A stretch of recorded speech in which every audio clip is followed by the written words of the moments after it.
I am Judy Waxman, and I am interviewing Marna Tucker. Today is June 26th, 2020, and we're in the middle of quarantine time during the coronavirus pandemic, and therefore we are doing this over Skype through our computers. So, good afternoon, Marna. Good afternoon, Judy. Let's just start with when and where you were born. I was born in Philadelphia, Pennsylvania, on March 5th, 1941. And because this is an interview for Veteran Feminists of America, the next question I want to ask is what was your life like before you got involved in the women's movement? Well, I think I ought to start with when I became an activist, actually, because there was no women's movement when I did a lot of my activist, significant activities. Um, I didn't really. First, I ought to say I was reared in Houston, Texas. And being raised in Texas, I was raised in a segregated environment. Schools were not integrated. I also, being Jewish, was in a very isolated Jewish community. So the Jewish community was a segregated community, not in terms of housing or employment, but in terms of social life. So I lived a fairly closed, non diverse life up until I went to college. And in college, that I started college in 1959. And that was a couple of years after Brown v. Board of Education. But sort of like the Emancipation Proclamation, it took a few years for Texas to realize that the law had changed. So when I went to the University of Texas in Austin, the university was integrated, but the dorms were not integrated, the activities were not integrated, the movies were not, sports were not. Um, so there were some black students at the university, but they were few and far between in terms of getting to know them. I became active on campus early and was selected for one of the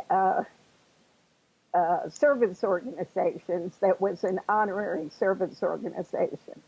I'm embarrassed to tell you, but I think it's important to understand for the environment. The name of the freshman service organization that was considered to be the cool women on campus was named Spooks. And Spooks has now, in recent years, changed the name to Spirits. But at the time, I was a spook, and I was proud of being one. Um, Spooks, I became president of Spooks at the end of my freshman year, and I decided that it was time to have a black member of Spooks because we knew there were black students, and the campus was beginning to become interested in integrating several aspects of our student life. And I tried to get a member of Spooks, uh, tried to select a black member of Spooks. I was unsuccessful, but the next president of Spooks, who happened to be my little sister in the sorority, in my sorority, picked up where I left off. And she did get the first black member of Spooks selected. Then I was selected for the junior honorary, which was called Orange Jackets. Orange Jackets, I became president of Orange Jackets and was successful in selecting a black member of Orange Jackets for the first time. Now, all of this is going on while we are boycotting the movie theaters, having demonstrations um, in front of the Capitol, to get the Board of Regents of the university to take steps to integrate. So I got a flavor of being an activist. I also um, paid a price because my senior year, which the progression, if you're an honor in these honoraries, was mortarboard if you had really good grades. And I had been president of both of the service organizations. But when it became time to be selected for mortarboard, I paid the price for selecting a black orange jacket, and I was not selected for mortarboard. So I learned what it was like to be an activist in Texas. But there were lots of things I learned in Texas, and but in terms of having women's rights, there was really not any kind of a movement at that time, except I wanted to go to law school. And when I went to law school, I knew there would be few women at that time. And indeed, I went to Georgetown Law School, and there were 9 women in a class of 170. Of those 9 women, 5 of us graduated, and I think we graduated 1 through 5 in the class. We knew when we entered that it would be tough. Again, there was no real women's movement, and there were no dorms for women to live together. There was no place for when there were 5 of us or 6 of us. There were no such things at that time as a women's caucus or a women's collective. We were pre-collective days. So it was women's rights, although I felt all of the women's wrongs in law school. It was not actually a movement. But I got very active in law school in the civil rights movement. And actually, this a shorter way to talk about how I got involved in the women's movement is to say that I was born at the right time. I was on the cutting edge of the civil rights movement. I became a cutting edge of the women's rights movement, cutting edge of legal services for the poor. And I chose, I had lots of opportunities for new things that were happening. Lyndon Johnson started the Great Society with the neighborhood legal services. And because I didn't even think about becoming a lawyer in a large law firm, because women were not even interviewed on campus at that time. I was tops, among the tops in my class. I was law review, but I didn't even think about joining a law firm. But right around that time, I worked in the Civil Rights Division of the Justice Department for the summer. That was the summer of 1964, and that was Mississippi summer when the 3 boys were killed in Mississippi who were civil rights workers. And I wanted to be a trial lawyer in the South. After my internship that summer, I applied, and I was told that I really couldn't become a trial lawyer in the South because the trial lawyers, it would be a white woman driving with a black man, and they were saying they really needed to protect me from all the terrible things that would happen in the South. Now, I look back at that. This is the summer of 1964 when the Civil Rights Act passed. What they were doing and telling me was illegal at that time, but nobody knew it. But they took this whole notion of we'll protect her, so we'll offer her a job in the voting rights section where I could sit there in the office and count ballots and votes and see who was voting. I had no interest in sitting in an office. I wanted to be where the action was. And really, as a matter of luck, I talked to a man who was my mentor in law school. His name was Dean A. Kenneth Pye. And he, because I was on scholarship at law school, he took care of the scholarship students. And he took very good care of me. And I told him I wanted to be a trial lawyer. Just by happenstance, he said, Well, we just started this new program that got funded by the Office of Economic Opportunity called the Neighborhood Legal Services Program. And I'm chairman of the board and wouldn't of the local program. So why don't you start there? You can become a trial lawyer in the city. And that, I said, in a heartbeat. So I joined the Neighborhood Legal Services.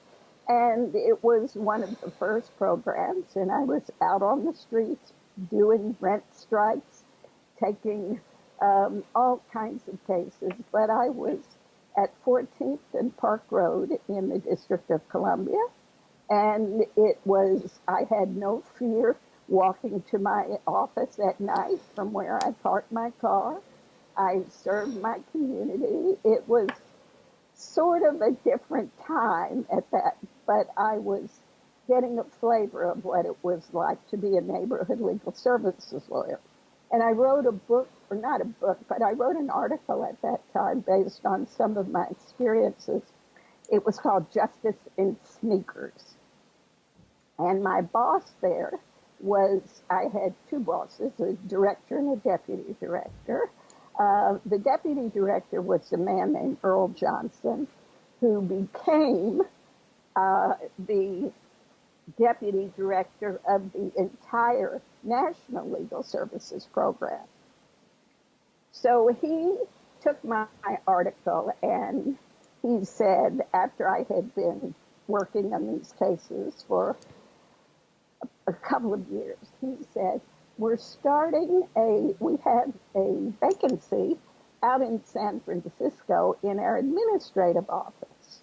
And he said, we need a deputy director to handle starting these legal services programs in 7 states. The 7 states were, I won't go through all of them, but California, Hawaii, Nevada, Arizona, they all sounded great to me, and I had never been there.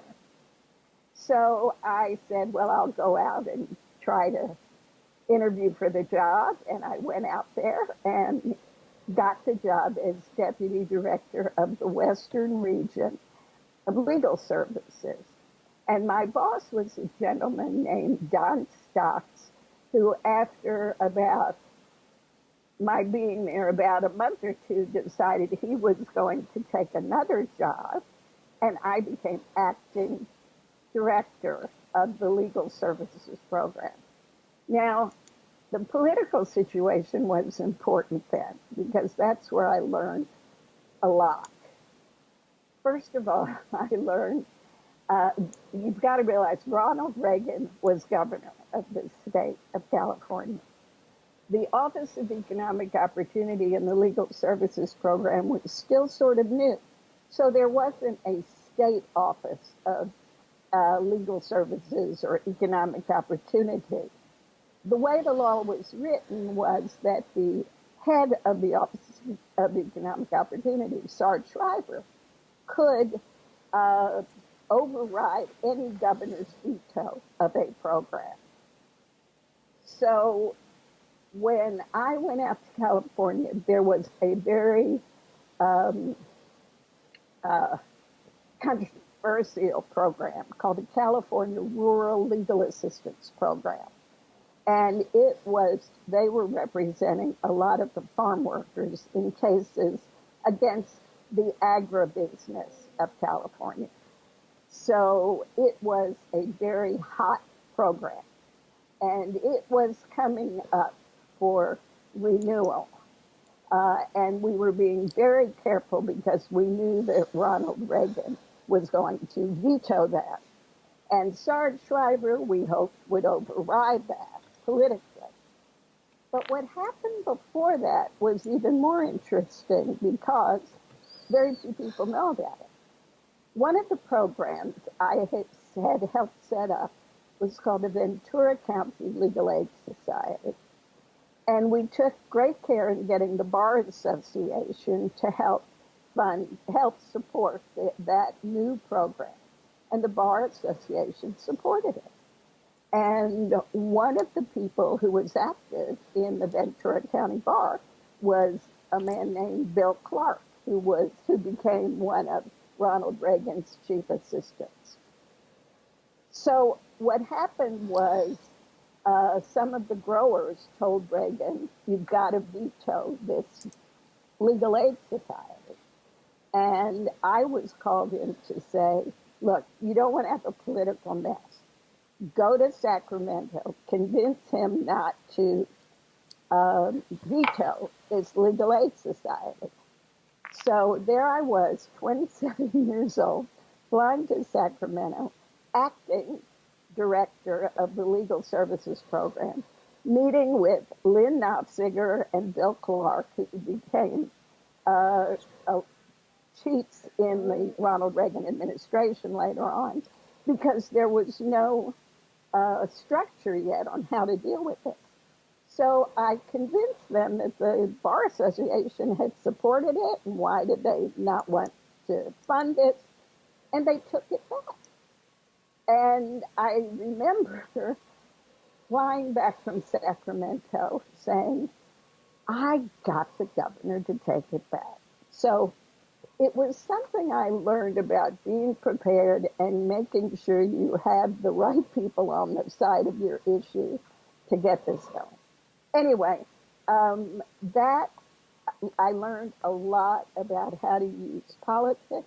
I learned a lot about how to make friends out of the opposition. But I also learned that I did that job for 6 months, and somebody said, well, why don't you apply to be the director? That means an increase in salary. I was still acting. And as soon as I applied, they found somebody else and hired a man. And it is absolutely crystal clear to me that that was the first discrimination I felt as a woman, that I didn't get the job I wanted and had been doing well for a while. And that, again, it was a product of the times, but it didn't have a name. Sex discrimination was illegal, but none of the cases had been brought. So that got me active in the concerns of women. As I had been active in these legal services jobs, I joined the American Bar Association, which really became a very important part of my career.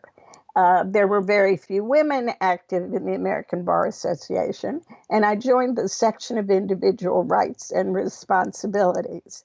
At that time, interestingly, the people who were on the council were Ruth Bader Ginsburg, who was a professor at that time, a woman named Rita Hauser, who was the UN Human Rights Ambassador, who was a Republican, Warren Christopher, who became Secretary of State.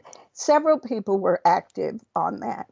And I became active as a staff person because at the later on in my career, I ran a program for the section of individual rights to develop pro bono programs in private law firms. And through that, the person who was in charge of this program, funded by the Ford Foundation, was Warren Christopher. And he and I became friends. And much later on, when he became Secretary of State, I had to laugh because when he was considering hiring a person who I will not name to be General Counsel of the Department of Defense, he called up to ask me my opinion of that. And I still laugh at how being on the council or being involved in the ABA really connected me with some people who at the time might not have been terribly powerful, but as history proved, they became that way. In the ABA itself, the section became the leading voice for involving women and women's rights. We had two of my very close friends, Brooksley Bourne and Sally Detterman. Both had become, at various times, had become chair of the sections. And what we would do and why it was significant was we would take issues to the ABA House of Delegates, issues like, for forbidding sex discrimination in private clubs. We took the issue of a woman's right to choose to the House of Delegates. And what was significant about getting the American bar to support all these issues was that if we had a policy position of the American Bar Association um, taken by the House of Delegates, then the ABA could use its lobbyists and its monies to lobby that in the Congress and in various state and local legislative bodies. So it became very important. And those, needless to say, were very controversial issues. And we used that time and strategically used that time to educate the lawyers of America on those important issues. Things like, I remembered our friend Judy Lichtman called me one day because she wanted to get the ABA's endorsement of the Family and Medical Leave Act. And she said, Marna, can you be the point person in the ABA to get their endorsement? And we did get their endorsement, and the ABA did support it. And I remember Judy got President Bill Clinton. That was one of the first acts he signed. So the ABA became very important. And I think most of my efforts that became long term were through the American Bar Association. We created the Women's Caucus, which became a body that anybody running for president of the ABA came before us and wanted our endorsement. Um, we made sure that in any consideration of federal judges, that if anyone was a member of a discriminatory club, that they would not be considered for the federal bench. There were things like that that we calculated and had a clear strategy on educating the ABA, and slowly but surely um, the ABA became a very strong ally of women's rights. It was never consistently one. We took baby steps. We took baby steps. It didn't all happen at once. I mean, this is over a period of 4 or 5 years, but we slowly built our allies, and we developed.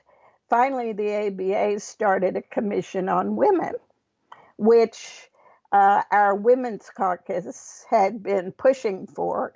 And the person who became the first chair of the ABA's Commission on Women was Hillary Rodham Clinton. And at that point, of course, she wasn't known as Hillary Rodham Clinton at that time, but because Bill Clinton was governor of Arkansas at the time.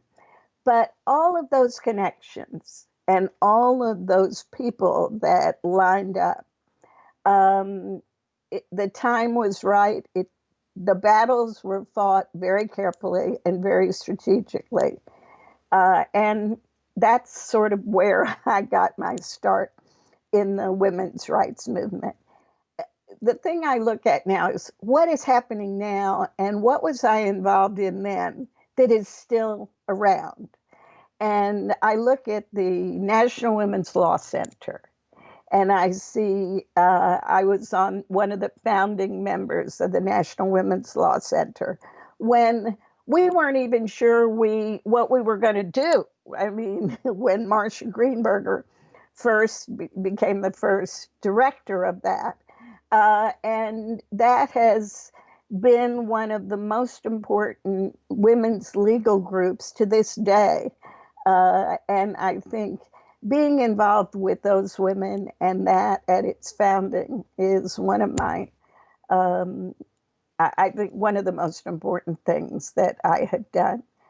The other thing that I look at is because I got very active in that, I was also active in the DC bar, which I became what happened, and this goes back many years.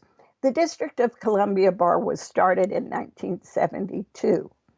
The district had been the bar association that had been the most, had been the power group who selected the judges and everything else, had been the District of Columbia Bar Association. But the District of Columbia Bar was created by statute by the court.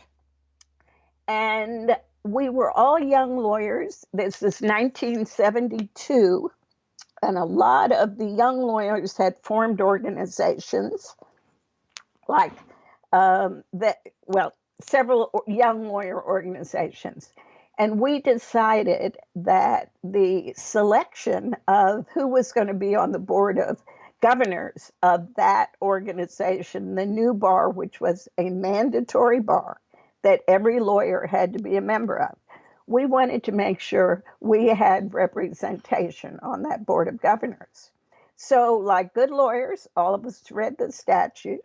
We had a telephone tree and said, everybody get down to the Mayflower Hotel at this time, and we're going to try to get a couple of our people on the nominating committee. It was a nominating committee of 5 people, and all of the young lawyers got down there, and we ended up taking the entire nominating committee.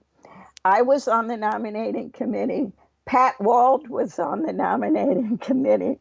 There were several of us who were at that point younger lawyers, but had been active in the bar.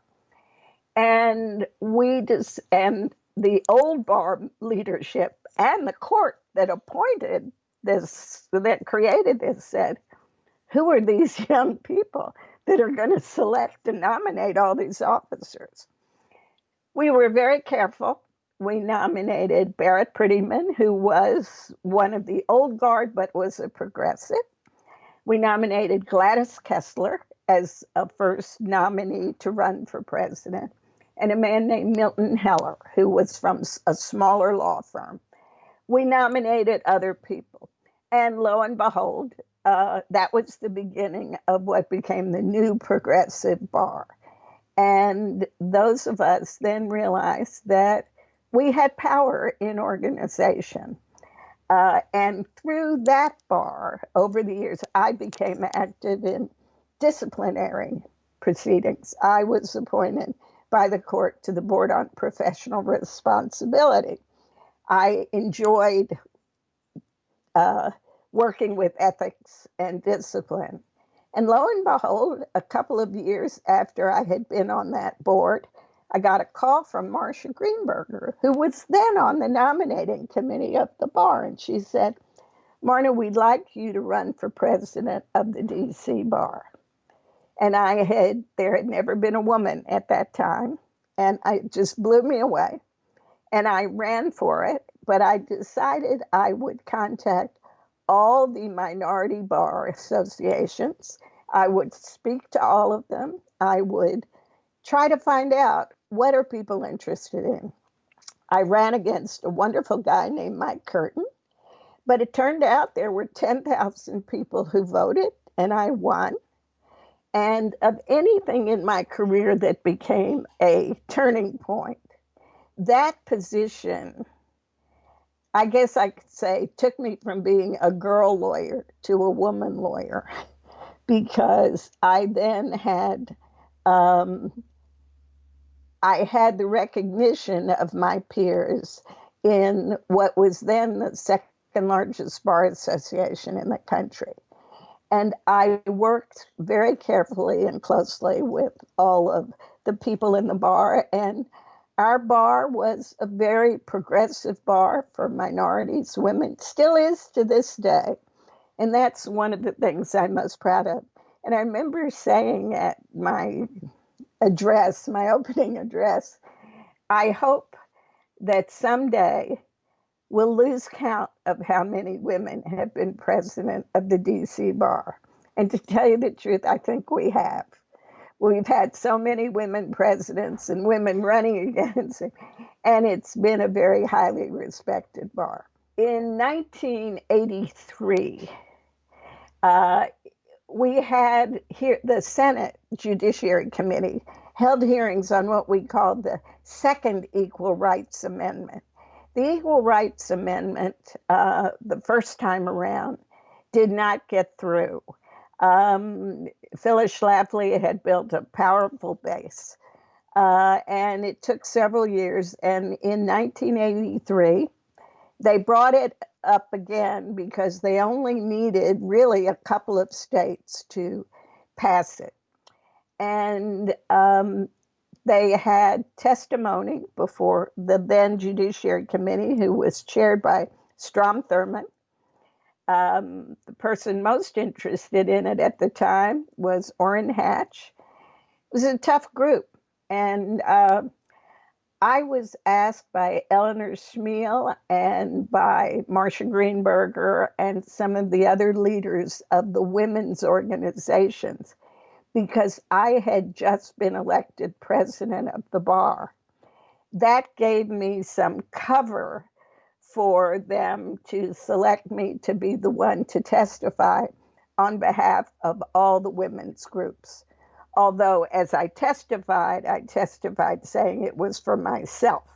But I had been briefed by all of the women as to the issues. And to tell you the truth, I was really nervous. But my husband, who had been chief counsel of the Constitutional Rights Subcommittee of the Senate for many years, said, Marna, don't do it. They'll chew you up. They're tough. They don't want to do this, and they'll chew you up. And I looked at him and I said, I'm not scared of them. I'm a trial lawyer. The senators there are one question deep.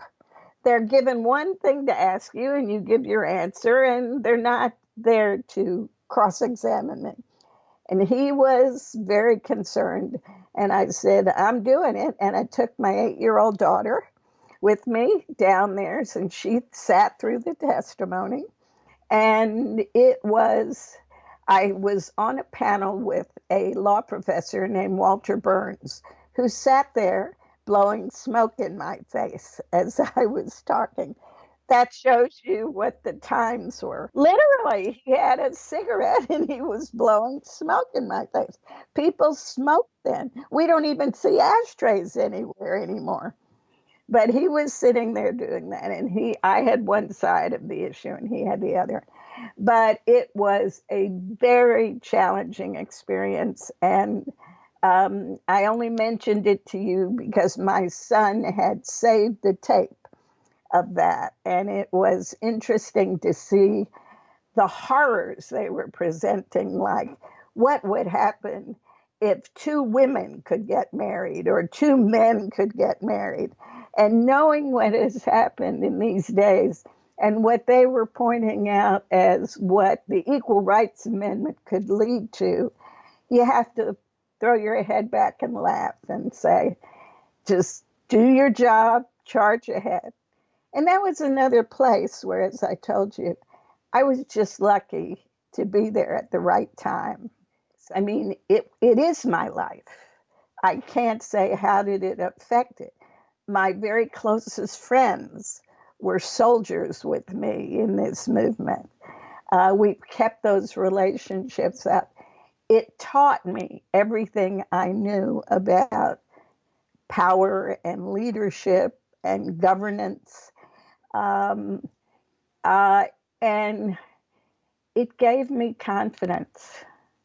And I think I look back in my earlier life and when do you develop confidence where you're not afraid, where you're willing to take risks? And by being involved in the women's movement, since we didn't know where it was going, I was really willing to just jump out there. I didn't care what the risks were because I was just confident I had good people with me. We were doing the right thing. In terms of my personal life, it gave me an ability to bring up 2 wonderful children who are also soldiers in good causes. I have one daughter and one son.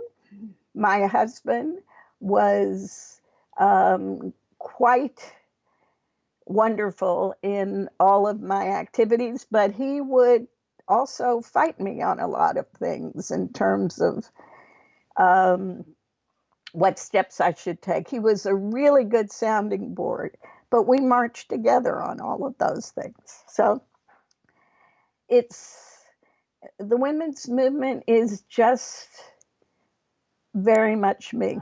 After I got active in this pro bono movement, I worked with a firm that was what was called a public interest law firm. And I started doing sex discrimination cases. But then those cases took forever to try. So I took a couple of divorce cases. And it turned out I was doing pretty well at that. And I started, of course, at the time when you're young and you're new, the only clients I had were women. But I got the right women because one of my first cases as a divorce was a woman who worked at a large law firm as a um, personnel director.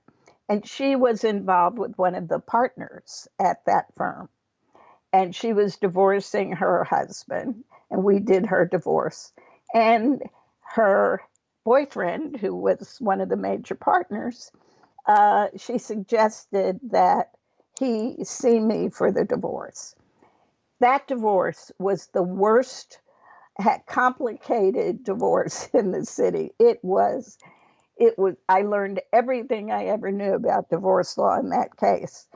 And it ended up coming out okay. I won't go over what happened. But I decided I would do more and more of that. And I started building a clientele. And then all of a sudden, I didn't just represent women, I was representing men, and I was representing important men. And my law firm, where I had this small little group of cases before, all of a sudden it was dominating what we were bringing in. And my goal then was I wanted to build the best domestic relations firm in the city in terms of giving people divorces with dignity. I didn't want to be a killer. I wanted to be somebody who actually let people see their better angels and keep their relationships together. And I really was very, very lucky in that the clients I had, I started building cases and we hired more and more lawyers. And that firm I retired about 5 years ago, still going strong, still has a wonderful reputation. And I'm very proud because that was another example where it was the right time because the law had changed. In 1972, the law changed to what we called equal distribution, where women for the first time could be recognized as equal partners to men in the distribution of property, in other issues of family law. So it was a wonderful time to start building a practice at the time the law had just been written. So I'm very proud of my practice, and I'm very proud that that's still going strong. I think one of the hardest things that affects women still to this day is how you balance family and career. And the one thing about the legal profession is I think that we haven't figured it out yet. What I would like to see changed is the legal profession that is constructed in a way that allows people to have families and be professional in a way that works for families. Right now, I think in terms of young lawyers being required to bill 2,000 hours a year, uh, and go away on 4-week trials. The legal profession now, with the virus having changed everything to Zoom for a while, that might be a good thing. It might make us look at how to make the profession much more family friendly. And do we really need to do some of the things we do that are motivated by greed? So that's one of the things that's left undone that I'd still like to see changed.